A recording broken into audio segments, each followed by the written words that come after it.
बड़ी जरूरत है, क्योंकि मूल्यों से संसार चलता है, समाज चलता है। अगर मानव के अंदर के मूल्य नष्ट हो जाए, ये समाज एक राक्षसी वृत्ति तरफ जा सकता है। इसीलिए वास्तव में शिक्षा का उद्देश्य है चरित्रवान बनना, शिक्षा का उद्देश्य है गुणवान बनना, शिक्षा का उद्देश्य है तमसो मां ज्योतिर्गमय, अंधकार से प्रकाश की ओर जाना। लेकिन आज के बच्चे केवल क्या करें, अपने आईक्यू डेवलप करें। आईक्यू मीन्स इंटेलिजेंट लेवल, बौद्धिक क्षमता। शब्द कौन सा आता है? वो फॉर ऑप्टिमिस्टिक बनना, आशावादी बनना। लेकिन आजकल के बच्चे निराश हैं। और लास्ट का शब्द कौन सा था एजुकेशन में? And for nobility. तो वास्तव में देखा जाए, ये सब एजुकेशन के एक एक शब्द को सीखना, इसको कहते हैं एजुकेशन लिया। केवल अक्षर ज्ञान लिया, यहां से तो पास हो जाएंगे, समाज में फेल हो जाएंगे। मैं तो करीबन भारत के 800 जेलों में गया हूं। तो जेल में जाने वाले कैदी क्यों बने? क्योंकि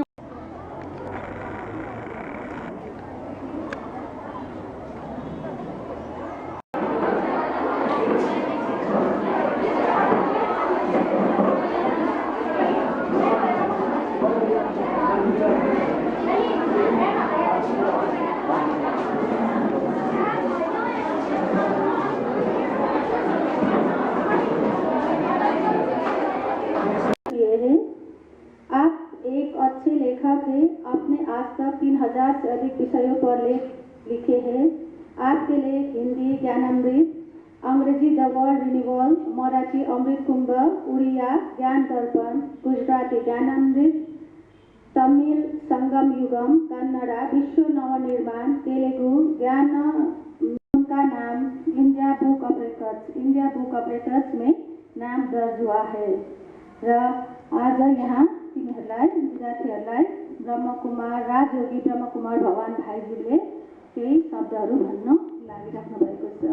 धन्यवाद। मेडिटेसनद्वारा हामी जीवनमा तनावमुक्त हुन सक्छौँ र हामीलाई पोजिटिभ थिङ्किङको कला पनि आउँछ र नेगेटिभ विचारहरूलाई हामी हटाउन सक्छौँ।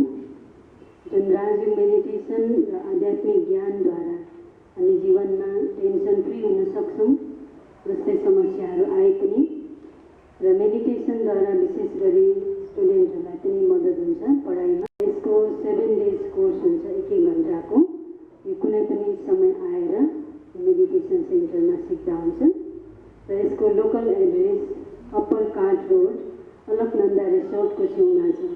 वर्षना फाटक पनि हुन्छ, त्यसको माथि छ र कुनै पनि समय आएर हप्तामा 1-2 दिन पनि सिक्न सकिन्छ। क्योंकि आज हम जो भी शिक्षा ले रहे हैं, ये है भौतिक शिक्षा। भौतिक शिक्षा से पेट भर जाता है, नौकरी लग जाती है, शरीर निर्माण हो जाता है। लेकिन केवल शरीर निर्वाह करना ये हमारा शिक्षा का उद्देश्य नहीं है। शिक्षा का उद्देश्य है हमें चरित्रवान बनना। शिक्षा का मूल उद्देश्य है अंधकार से प्रकाश की ओर जाना। केवल स्कूलों का सिलेबस टूट जाए, कौन से बंधन? ये काम, क्रोध, लोभ, मोह, ईर्ष्या, घृणा, नफरत, वैर, विरोध, ये क्या है? बंधन। इसे मुक्त बनना, ये वास्तव में शिक्षा का उद्देश्य है। शिक्षा का उद्देश्य है तमसो मां ज्योतिर्गमय, अंधकार से प्रकाश की ओर जाना। शिक्षा का उद्देश्य है असत्य से सत्य की ओर जाना। असत्य अंधकार है, सत्य प्रकाश है। शिक्षा आज के बच्चे केवल क्या करें?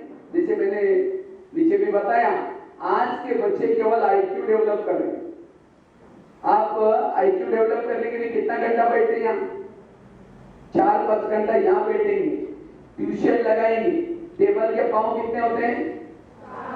अगर एक पांव है बाकी इतनी नहीं है तो टेबल क्या हो जाएगा? इसी तरह केवल आईक्यू डेवलप की, लेकिन ईक्यू, एमक्यू, एसक्यू, इन चारों को डेवलप। एक बच्ची थी जिसका 10वीं में बोर्ड में पहला नंबर आया था, लेकिन जब 11 में पढ़ रही थी, किसी ने उसको चिढ़ाया, कुछ सहन नहीं हुआ। क्या क्या, एक मालगाड़ी ट्रेन के नीचे जाके कूद के मर गई। आज कई पेपर में आता है न्यूज, कोई बहुत ही सास ने कुछ बोला, सहन नहीं हुआ, केरोसिन डाल के खुद को जलाया। वो बहुत छात्रा थी, सब कुछ सीखा, लेकिन क्या नहीं सीखा? सहन करना नहीं सीखा। आज एक सहन शक्ति की वैल्यू की कमी के कारण बनेंगे। महात्मा गांधी पढ़ाने वाला कोई आकाश से नहीं आया था उनको, और वो कोई आकाश से नहीं उतरे थे, लेकिन हमारे जैसे थे, उनके साथ दो गुण जुड़ गए। कौन से? सत्यता और अहिंसा। और ये दो गुणों के कारण वो क्या बने? महात्मा गांधी बने। इसीलिए जीवन में वैल्यूज की बड़ी जरूरी है। जिसके अंदर कोई वैल्यू नहीं, उसकी कोई वैल्यू नहीं रखता। कई कहते हैं मेरी कोई वैल्यू नहीं रखता। क्यों? अगर वैल्यू नहीं तो कौन वैल्यू लगेगा?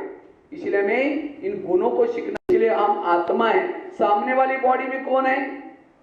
आत्मा है। वो आत्मा और आप आत्मा आपस में कौन है?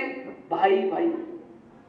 आत्मा आत्मा आपस में भाई भाई। भले उनके पिताजी अलग है, भले उनका धर्म अलग है, वो शरीर का धर्म अलग है, शरीर के पिताजी अलग है, लेकिन आत्मा रूप में वो मेरा कौन है? भाई है। हमारा सबका घर कहाँ है? कालिम्पोंग के कोई गली में। हाँ, वो कालिम्पोंग के गली में कोई। एजुकेशन का पहला शब्द क्या बताया था? ई फॉर एम्पावर बनना। आज की छात्राएं एम्पावर, कल की नारियां एम्पावर, सशक्त नारियां एम्पावर, उनका परिवार एम्पावर, देश एम्पावर। लेकिन आज की छात्राएं अगर कमजोर है, कुछ भी देखेंगी, कुछ भी बोलेंगी, रोएंगी, फैशन करेंगी, गलत चीजें देखेंगी, वो कमजोर है। और कमजोर छात्राएं, भविष्य नारी भी कैसी बनेगी? कमजोर। उसका परिवार कैसा बनेगा? कमजोर। के ऊपर बैठने के लिए क्या चाहिए? हिम्मत चाहिए, साहस चाहिए। माना चित्रकार कहता है पहले नारियों में साहस, हिम्मत ये गुण थे, लेकिन अब शेर तो छोड़ो, घर में कोई कॉकरोच निकलेगा, चूहा निकलेगा, जोर से चीख मार करके बेहोश हो जाएंगे। अब शेर आएगा तो पता नहीं फिर क्या हो जाएगा। तो आज की नारी किसके ऊपर मिटानी चाहिए? कॉकरोच के ऊपर। तो कहने का मतलब छोटी छोटी बातों में रोना नहीं है। हमें रोने वालों की हमको क्या तो बनाएंगे? 5 उंगलियां क्या रस लेगी और क्या बनाएगी? मधु। और मधु खाने से बीमारियां ठीक होती। और कोई कोई मक्खियां अकेली घूमेगी। अकेली घूमने वाली मक्खियां क्या करते हैं? बीमारियां पैदा होती करती। इसीलिए हमें कैसे रहना है? संगठन में सबके साथ मिल करके रहना है। इसलिए और ऐसे लोग समाज के उद्धार करने के लिए बने। इसलिए हमें क्या करना है? यूनिटी, एकता में रहना। एक ने कहा, दूसरे ने माना। हाँ जी। आगे का शब्द कौन सा? में नहीं आएंगे।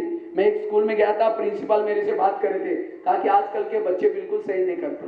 कहा कि एक दिन प्रेयर चल रही थी और टीचर क्या कर रहा था, वो एक बच्चा मुंह चला रहा था, उसको लगा कोई गुटखा खाया होगा, थप्पड़ मारी। दूसरे दिन वो बच्चा आया ही नहीं, तीसरी दिन भी नहीं आया, चौथी दिन आया, बाप को बुला के लेके आया और बाप बंदूक लेके आया। कहाँ है सर? कहाँ आज का गुरु और कहाँ के शिष्य? तो इसीलिए ये सहन शक्ति की कमी है। अगर कोई मूर्तिकार, स्कूल का भी आता है, स्कूल का पहला शब्द कौन सा आता है? एस और सैक्रिफाइस, जहां त्याग की भावना सीखना है। नहीं तो कई कई कहते हैं, कहीं अभी मैं सिक्किम में गया था, एक माता जी मेरे पास आई, कहते मेरी बेटी स्कूल में नहीं जा रहा, हमारी परिस्थिति तो इतनी नाजुक है, बड़े मुश्किल से हम घर चला रहे, और कहते मुझे 10,000 का मोबाइल चाहिए, एंड्रॉइड मोबाइल चाहिए, क्योंकि हमारे सभी सहेलियों के पास है, मेरे पास ही नहीं है। तो इसलिए सब मुझे चिढ़ाते हैं, अब मोबाइल लेके जाएगी उसका। इसलिए हमें बड़े जो भी कहते हैं उनकी आज्ञा प्रमाण चलना है, आज्ञाकारिता सीखना है। आज्ञाकारी बनने से आशीर्वाद मिलता है, माँ बाप का आशीर्वाद, और किसका आशीर्वाद लेना है? टीचर का आशीर्वाद। आगे का शब्द कौन सा आता है एजुकेशन में, स्कूल में? वो और ऑप्टिमिस्टिक, आशावादी बनना है। कभी भी कुछ भी होता है निराश नहीं बनना। मेरा अच्छा होगा, मैं अगले साल में बहुत अच्छी पास हो जाऊंगी, भले इस साल कोई है, और लास्ट में बैठ करके ब्लेड से अपनी नसी काट रहे और सुसाइड करने की प्रयत्न कर रहे। ये सब किसकी प्रतीका है? निराश बच्चों की। इसलिए हमें निराश कभी नहीं होना है। और ये सब निराश क्यों होते हैं? कोई धोखा देता है, कोई गलत संगत में जाता है, कोई गलत काम हो जाता है, तब जाकर के कई असफलता मिलती है तो हम निराश होते हैं। लेकिन कभी नहीं, हमें गलत संगत से बचना है, कोई गलत काम करना ही नहीं। निराश क्यों होंगे? जो सत्य है वो कभी निराश नहीं होता। आवाज में से कुछ भी नहीं, श्वास धीमे लेंगे। मैंने आंखें बंद करने के लिए इसीलिए कहा क्योंकि आंखें खोल करके हम सारा दिन दूसरों को देखते हैं, दूसरों के बारे में सोचते हैं। अब 3 मिनट के लिए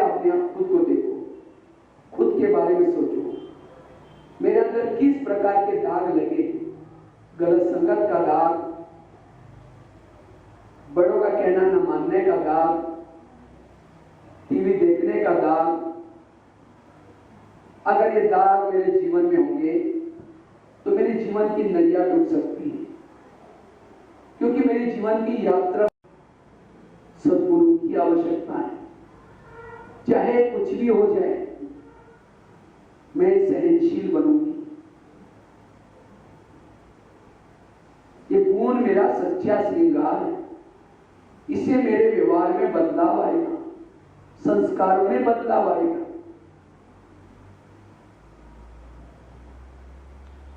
सद्गुणों से ही मैं अमर बन सकती हूँ। मेरो नाम स्मिता थापा र आजको कार्यक्रम हामीले सबैले धेरै मन परायो र हामीलाई धेरै खुसी लाग्यो। हामीले धेरै ज्ञानहरू पायौँ, कस्तो नैतिक शिक्षाको हामीले भ्याल्यु जान्न पायौँ आज।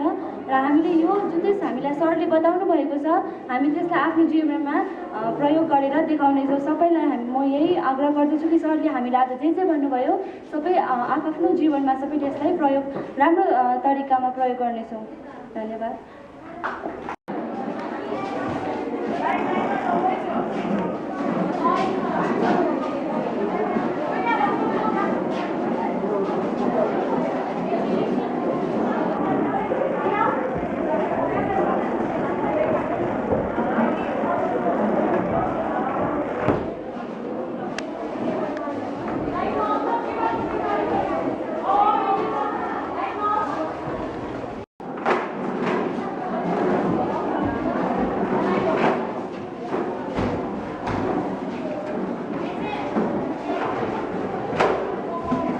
तो इसको चालू रखना।